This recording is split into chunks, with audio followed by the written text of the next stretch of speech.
बच्चों, आज का सब टॉपिक है new social and political groups. इसके अंतर्गत हम लोगों को पढ़ना है the study of the 1000 years between 700 and 1750 is a huge challenge to historians largely because of the scale and variety of developments that occurred over the period. कहने का मतलब है कि 700 ईस्वी से लेकर के 1750 ईस्वी तक इस बुक में पढ़ाया जाएगा। इस बुक का 7th क्लास का सिलेबस जो इतिहास का है वह 700 ईस्वी से लेकर के 1750 ईस्वी तक के गतिविधियों के बारे में चर्चा करेगा, जो लगभग 1000 वर्षों का इतिहास होगा। इस 1000 वर्षों के इतिहास में हिस्टोरियन के लिए एक बिग चैलेंज बन जाता है कि इसमें होने वाले सोशल और न्यू सोशल और पॉलिटिकल ग्रुप के विकास की अवधारणाओं को समझा जाए, इसमें नए नए होने वाले परिवर्तन को समझा जाए और इन 1000 वर्षों के ब्यौरेवार विवरण को क्रमशः पुस्तक में स्थान दिया जाए। At different moments in the period, new technologies made their appearance, like the precision wheel in irrigation, the spinning wheel in weaving, and firearms in combat. New foods and beverages arrived in the subcontinent: potatoes, corn, chilies, tea, coffee. कहने का तात्पर्य यह है कि इन 1000 वर्षों के दौरान बहुत सारे नए नए गतिविधि, नए नए आविष्कार, नए नए तकनीकी ज्ञान का आविष्कार हुआ जो स्पष्ट रूप से दिखाई पड़ता है। जैसे सिंचाई के क्षेत्र में पर्शियन व्हील का, बुनाई के क्षेत्र में स्पिनिंग व्हील का, और नए नए आविष्कार हुए। नए नए भोजन, खान पान, सब्जियों का विकास हुआ और इन सब का चलन हमारे सब कॉन्टिनेंट में होता गया। उसमें है potatoes, corn, chillies, tea, coffee etcetera. इन सारे चीज़ों का सब्जी के रूप में, भोजन खाद्य पदार्थ के रूप में हमारे सब कॉन्टिनेंट में इसी 1000 के दौरान 700 ईस्वी से 1750 ईस्वी के दौरान हमारे सब कॉन्टिनेंट में आया। Remember that all these innovation, new technologies and crops come along with people who brought other ideas with them as well. इन सब इनोवेशन के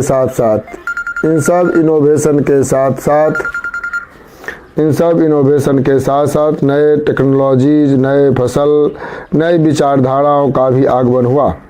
Who brought other ideas with them as well. As a result, this is period of economic, political, social and cultural changes. यानी इसके परिणाम स्वरूप नए नए विचार, नए नए साग सब्जियों, फसलों का आविष्कार या नए नए विचारधाराओं का आविष्कार, नए नए तकनीकी के आविष्कार होने से यह काल economic, political, social and cultural change का काल बन गया। जब जब किसी प्रकार का व्यापक स्तर पर परिवर्तन आता है, विचारधारा में परिवर्तन होता है, तकनीकी में परिवर्तन आता है, तो स्पष्ट रूप से समाज के सामाजिक, आर्थिक, धार्मिक, राजनीतिक क्षेत्रों में भी परिवर्तन दृष्टिगोचर होता है। You will learn about some of the change in chapter 5, 6 and 7. आप लोग इसी बुक में चैप्टर 5, 6, 7 में इस चीज़ का अध्ययन करेंगे, इस चीज़ को देखेंगे। नेक्स्ट पैराग्राफ है, this was also a period of great mobility, groups of people travelled long distance in search of opportunity. इस 700 ईस्वी से 1750 ईस्वी का काल, लगभग 1000 वर्षों का काल, यह अत्यंत चलायमान ग्रेट मोबिलिटी का काल था, जिसमें लोग अपने बेहतर अपॉर्चुनिटी, बेहतर भविष्य, कारोबार, भोजन की तलाश और स्थायित्व की तलाश में लंबी लंबी दूरियों को तय किए, जिसमें वो एक स्थान से दूसरे स्थान की ओर मूव करते थे। तो जैसे ही इंसान एक स्थान से दूसरे स्थान की ओर मूव करेगा तो निश्चित रूप से उसके साथ खान पान, तौर तरीके, विचारधारा, पर्व और वास्तु निर्माण कला, अपने साथ अन्य तकनीकियों का भी एक स्थान से दूसरे स्थान पर हस्तांतरण होगा, जिससे समाज में एक नई, न केवल व्यापार का विकास होगा बल्कि नए प्रकार के तकनीकी और नए प्रकार के विचारधारा का भी निर्माण संभव हो सकेगा। इसीलिए यह समय 1000 वर्षों का समय ग्रेट मोबिलिटी का समय था, जिससे देश में, उस क्षेत्र में एक नई प्रकार की क्रांति की शुरुआत हुई। One group of people who became important in this period were of the Rajputs, a name derived Rajputra, the son of the ruler. Between the 8th and 14th centuries, the term was applied from generally to group of warriors who claimed Kshatriya caste status. इस समय इस 1000 वर्षों के दौरान सबसे एक महत्वपूर्ण terminology के रूप में राजपूत का आता है नाम, और उसी से राजपुत्र निकला, जिसका अर्थ होता है शासक का बेटा, राजा का बेटा। कुछ समय के उपरांत जो 8वीं सदी से 14वीं सदी के बीच आया, फिर इसका अर्थ बदल जाता है। 8वीं सदी तक कुछ और इसका अर्थ था, राजपुत्र का या राजपूत का, लेकिन 8वीं से 14वीं सदी के बीच में इसका फिर टर्म बदल जाता है, या इसका अर्थ more generally to a group of warriors who claimed Kshatriya caste status. वैसे सभी योद्धा जो क्षत्रिय जाति से संबंधित थे, क्षत्रिय जाति से संबंध रखते थे, उसके लिए राजपूत या राजपुत्रा का प्रयोग होता था। आगे, द टर्म इंक्लूडेड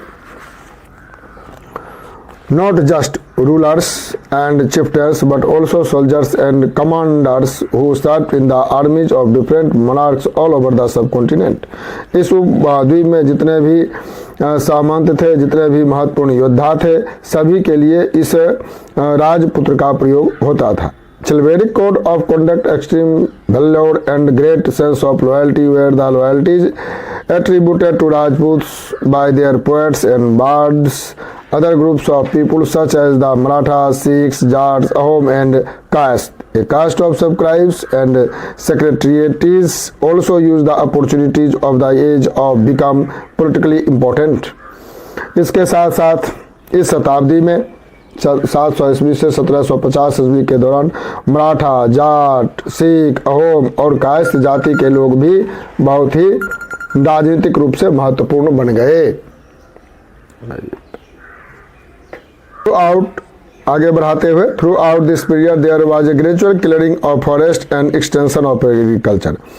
आपको जानकर हैरानी होगी कि 700 ईस्वी से 1750 ईस्वी तक जो ये ग्रेट मोबिलिटी का काल था, लोग एक स्थान से दूसरे स्थान की ओर मूव कर रहे थे, जनसंख्या का तीव्र विकास हुआ था, जिसके कारण इस 1000 वर्षों के दौरान बड़ी ही तेजी से वनों का कटाया हुआ, वनों का सफाया हुआ और खेती करने लायक जमीन का विस्तार हुआ, ताकि बढ़ती हुई आबादी के लिए भोजन आपूर्ति हो सके और जो अतिरिक्त सरप्लस बचे उसको हम व्यापार के माध्यम से अपना मुनाफा कमा सकें।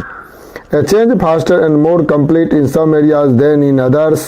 निश्चित रूप से कुछ क्षेत्रों का इतना तेजी से विकास हुआ कि उसके बनस्पत अन्य क्षेत्रों का विकास उतना तेजी से नहीं हुआ। Change in the habitat force many forest dwellers to migrate. तो निश्चित रूप से जब माइग्रेशन होगा, मोबिलिटी होगा, तो कुछ लोग, कुछ समुदाय के लोग, कुछ जाति के लोग, कुछ स्थान के लोग एक स्थान से माइग्रेट कर करके दूसरे स्थान जाएंगे। कुछ लोगों को बल प्रयोग करते हुए फोर्सली एक स्थान से दूसरे स्थान पर माइग्रेट कर दिया जाता होगा। Other started tilings the land and become peasants, जिसके कारण बहुत सारे फॉरेस्ट ड्वेलर्स, जंगली आदिवासी किसान बन गए होंगे। These peasants group gradually became to be influenced by regional markets, और वो नए बने हुए किसान बाजारों के तौर तरीके, रहन सहन, व्यवस्था, नए नए नियम को पहचान किए होंगे, उसका पालन किए होंगे। Chieftains, priests, monasteries and temples, they become part of large complex societies and when required to pay taxes and other offer goods and service to local lords। स्थानीय जमींदारों का या पुजारियों का, पुरोहितों का, सेनापतियों का नियम कानूनों को पालन किए होंगे, टैक्स देते होंगे, रहन सहन के तौर तरीके सीखे होंगे। इस नए किसान जो ये तौर तरीके सीखे होंगे, as a result significant economic and social difference emerged amongst peasants. तो नए नए के सामाजिक आर्थिक विविधताओं को, अंतरों को वो किसानों के बीच में समाहित हो गया। नया किसान इस चीज को सीखे होंगे, नए नए परिवर्तन को, नए नए चैलेंज को वो स्वीकार किए होंगे और उसके अनुरूप अपने आप को ये ढाल लिए होंगे। As society became more differentiate, people were grouped into jatis or sub-caste and ranks on the basis of their background and other occupation. और ऐसे ही समाज, ऐसे ही ग्रुप आगे चलकर इस समय में जाति व्यवस्था के अंतर्गत या सब कास्ट के अंतर्गत अपने जाति में संगठित हो गए होंगे। प्यारे बच्चों, आपको जानकर यह आश्चर्य होगा कि जाति शब्द जो जन्म आधारित है, कर्म आधारित नहीं है, जन्म आधारित है। इसका जन्म और इसका विस्तार, इसका मजबूती, इसका सशक्तिकरण 7वीं सदी में ही 700 ईस्वी से के ही लगभग 7वीं 8वीं शताब्दी की ये देन है। और 7वीं 8वीं शताब्दी से ही यह जाति जन्म के रूप में, बंधन के रूप में बंधना शुरू हो गया और कर्म पर से इसका अस्तित्व हटना शुरू हो गया। Ranks were not fixed permanently and varied according to the power, influence, the resource controlled by the member of the जाति। सारे हिसाब किताब उस समुदाय के रहने वाले, उस जाति के अंतर्गत रहने वाले लोगों का क्रियाकलाप, रहन सहन, जन्म से लेकर मरण तक, वैवाहिक कर्म से लेकर उसके व्यवसाय तक, सारे चीज का नियंत्रण जाति व्यवस्था के अंतर्गत होना शुरू हो गया। The status of the same जाति could vary from area to area। निश्चित रूप से जाति की शक्ति, जाति की संख्या, जाति का अस्तित्व, जाति का मत एरिया टू एरिया वेरिएशन करता रहा था।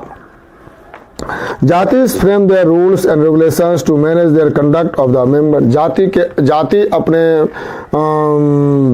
सदस्य के अंतर्गत रूल्स रेगुलेशन, सारे क्रियाकलाप, सारे संस्कार की विधियों को निर्धारित करता था। This regulation were enforced by the assembly of elders. और उस जाति के बड़े बुजुर्ग, बड़े उम्र दराज लोग इस चीज को अक्षरशः इम्प्लीमेंट करवाते थे और लोग करता था। Described in some areas the jati panchayat. नियम कानूनों को लागू करने पर या नियम कानूनों का उल्लंघन करने पर, नियम को तोड़ने पर या नियम को लागू करने का काम जाति पंचायत के रूप में किया जाता था। But jati were also required to follow the rules of their village. लेकिन जाति पंचायत के लोग, जाति के बड़े बुजुर्ग लोग, उसके निर्धारण करने वाले लोग भी गांव में प्रचलित नियम कानूनों का अक्षरशः पालन करते थे। गांव में प्रचलित नियमों के खिलाफ जाति पंचायत कोई निर्णय नहीं ले सकती थी या कोई अदर नियम को इम्प्लीमेंट भी नहीं कर सकती थी। Several village were governed by chieftains. बहुत से विलेज एक सेनापति या एक बड़े मुखिया के अंतर्गत शासित होता था। Together there only one small unit of state. निश्चित रूप से वह राज्य का या प्रदेश का या प्रांत का वो एक छोटी इकाई मानी जाती थी। बच्चों, आगे सब टॉपिक के रूप में है रीजन एंड एम्पायर, क्षेत्र और साम्राज्य। आप इस सब टॉपिक में पढ़ेंगे। लार्ज स्टेट्स लाइक दो चोलाज चैप्टर 2 में पढ़ेंगे, तेलुगुस चैप्टर 3 में पढ़ेंगे, मुगल्स की चर्चा चैप्टर 4 में पढ़ेंगे। इनकम्पास्ड मैनी रीजन्स। ये जो चोल, तेलुगु, मुगल की चर्चा होगी जिस चैप्टर में, वो निश्चित रूप से बहुत से क्षेत्रों को मिला करके ऐसे बड़े प्रांत या साम्राज्य का निर्माण हुआ होगा। ए संस्कृत प्रशस्ति सी चैप्टर 2 एन एग्जाम्पल ऑफ ए प्रशस्ति। पर चैप्टर 2 में आप प्रशस्ति के रूप में जानेंगे। यह मूल रूप से संस्कृत भाषा में लिखा जाता था। Praising the Delhi Sultan Ghiyasuddin Balban explained that was a ruler of vast empire that stretched from Bengal, जो गौंड के नाम से जाना जाता था, in the east of Ghazni, Gajanan, in Afghanistan, in the west, and include all of South India. Dravid, people of different region, Gaund, Andhra, Kerala, Karnataka, Maharashtra, Gujarat, apparently fled before his armies. एक संस्कृत प्रशस्ति में लिखा हुआ है कि दिल्ली सुल्तान, जिसका नाम गयासुद्दीन बलबन था, गयासुद्दीन बलबन, बलबन वंश का शासक था। वो ये क्या कहते हैं, गुलाम वंश का शासक था दिल्ली सुल्तान के अंतर्गत। इसका पीरियड माना जाता है 1266 टू 1287। उसमें कहा गया कि इसका साम्राज्य इतना बड़ा था कि पूर्व में बंगाल, जो पहले गौंड क्षेत्र कहलाता था, वहां से लेकर पूरे साउथ इंडिया तक, और फिर अफगानिस्तान से लेकर के पूरे बंगाल की खाड़ी तक उसका क्षेत्र फैला हुआ था। तो उसमें विभिन्न डिफरेंट रीजन के लोग थे, जैसे Gond, Andhra Pradesh, Kerala, Karnataka, Maharashtra, Gujarat apparently fled before his army। इस पूरे क्षेत्र में उसका साम्राज्य या उसकी सेनाएं फैली हुई थी। बच्चों, यहाँ पर मैं आपको बता दूं कि निश्चित रूप से प्रशस्ति के बारे में जानना या उस पर विश्वास करना हिस्टोरियन के लिए एक टेढ़ी खीर मानी जाती है। कारण प्रशस्ति वही कवि, वही लेखक, वही विद्वान लिखते थे जो उनके दरबार में रहते थे। दरबार में रहते जरूर थे, लेकिन वो अपनी विद्वता का प्रयोग चाटुकारिता के रूप में करते थे, उनके गुणगान के रूप में करते थे। अतिशयोक्तिपूर्ण वर्णन करना उनका आदत हो जाता था, जिसके कारण सही क्या है और गलत क्या है का निर्णय करना वर्तमान इतिहासकारों के लिए एक खुला चैलेंज बन जाता है, चुनौती बन जाती है कि सही क्या है, क्योंकि उन्होंने जो भी लिखा उसमें सत्यता का प्रमाण ढूंढना बड़ा मुश्किल हो जाता है। आगे, historians regard these as exaggerated claims of conquest. इतिहासकार उस संदर्भ में, उस जो प्रशस्ति पत्र के संदर्भ में जो प्रशंसा के पत्र लिखे गए दरबारी विद्वानों के द्वारा, उनके संदर्भ में सबूत जुटाना, उनके विजित क्षेत्रों के बारे में सबूत जुटाना अपने आप में अत्यंत मुश्किल काम बन जाता है। At the same time, they try to understand why world keeps claiming to have control over different parts of the subcontinent। उस समय में यह समझने का प्रयास किया जाने लगता है इतिहासकारों के द्वारा कि कितने विशाल क्षेत्रों को एक शासक के द्वारा सेना के माध्यम से किस प्रकार से कंट्रोल किया जाता होगा, किस प्रकार से नियम कानून व्यवस्था को लागू की जाती होगी। नेक्स्ट पैराग्राफ है, bye 700 many regions already possessed distinct geographical dimension and their own language and culture characteristics। बच्चों, ये चैप्टर क्लास 7 का बार बार इस चीज़ का हम उल्लेख कर रहे हैं। 700 ईस्वी से लेकर के 1750 ईस्वी तक का काल माना जाता है। फिर हम दोहराते हैं कि 1000 वर्षों का काल है। नए चीज़ों के रूप में यहाँ मैंने कहा ग्रेट मोबिलिटी का काल रहा है, जाति व्यवस्था का उदय हुआ, पैरों को बेतहाशा ढंग से काटा गया, खेती करने लायक जमीन का विस्तारीकरण किया गया। तो निश्चित रूप से नए नए क्षेत्रों, नए नए जातियों, नए नए प्रजातियों का उदय हुआ, जिनका अपना लैंग्वेज होता था, अपना कल्चरल कैरेक्टरिस्टिक्स होता था, उनकी अपनी सांस्कृतिक विशेषताएं होती थी, प्रथा परंपराएं होती थी जिनको वो अक्षरशः पालन करते थे। जाति व्यवस्था का अलग नियम कानून होता था, उनको अक्षरशः पालन करना होता था। तो इस तरह की एक कम्प्लेक्ट सोसाइटी का निर्माण किया जाना शुरू हो गया। You will learn about this in chapter 9। आप लोग चैप्टर 9 में इस चीज को पढ़ेंगे। They were also associated with specific ruling dynasties. तो निश्चित रूप से अलग अलग क्षेत्रों में अलग अलग तरह के शासक, उनकी भाषाएं, उनकी संस्कृति कार्यक्रम होता होगा। There was considerable conflict between these states. तो इन निश्चित रूप से जब क्षेत्रफल का विस्तार होगा, जब सेना का विस्तार होगा, तो एक सीमाएं दूसरे सीमाएं से कटेगी, जुटेगी, तो लड़ाई झगड़ा का माहौल बनेगा और लड़ाई हो जाता था। Occasionally dynasties like the Cholas, Khilji, Telugus and Mughals were able to build an empire that was pan-regional, spanning diverse region।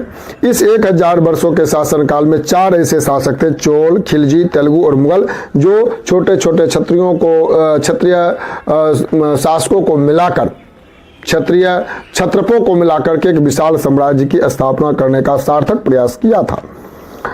Compare for example table 1 in chapter 3 and 4 what was the duration of rule of the Khilji and Mughal dynasties. सवाल उठता है कि उन्होंने किस माध्यम से, किस नीतियों के माध्यम से खिलजी हो या मुगल अपने नीतियों को क्रियान्वित करने का प्रयास किया।